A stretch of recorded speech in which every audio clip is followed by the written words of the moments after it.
अहिले भर्खर महेन्द्रजीले भन्नुभयो मलाई एउटा कुरा के लाग्यो भने क्रान्तिकारी साँच्चैमा हताश मनस्थितिमा छ जस्तो लाग्यो उहाँको जवाफ सुन्दाखेरि मलाई है। किन उहाँले प्रश्न गर्नुभयो वाइसिएल परिचालन गर्दै हुनुहुन्छ भन्दाखेरि उहाँले त्यसलाई स्वीकार्नु भयो क्या है।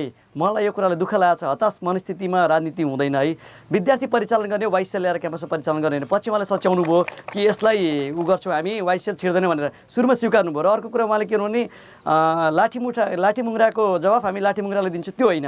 अस्ति भर्खर तपाईँलाई एउटा घटना थाहा छ कि छैन, पद्मकन्या क्याम्पसमा नेपाल विद्यार्थी सङ्घको नेत्री सीता मिजारमाथि अखिल क्रान्तिकारीबाट प्रहार भयो। त्यतिखेर नेपाल विद्यार्थी सङ्घको केन्द्रीय कार्य समितिको बैठकमा म पनि काठमाडौँमा छु। अनि त्यति हुँदा पनि तपाईँहरू हेरिरहनु म भनिरहेको त्यसको जवाफ म दिइरहेको छु। नेपाल विद्यार्थी सङ्घको त्यो कार्य समितिको बैठकमा त्यो विषयमा ठुलो लगभग 3 घण्टाभन्दा बढी एउटा बहसको विषय बन्यो।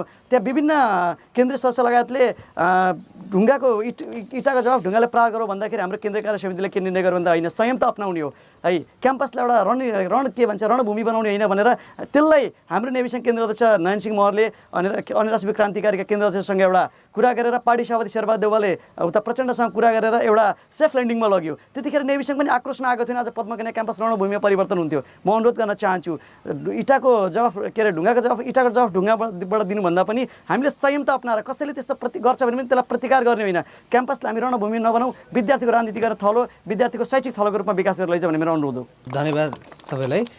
वासिमजी, अब यो विद्याको मन्दिरमा लाठी मुङ्रा नचल्ने वातावरण चाहिँ कसरी बनाउने होला र? यो अचम्म महेन्द्रजीले अघि भन्नुभयो वाइसिएल परिचालन गर्नै पर्ने भन्नुभयो।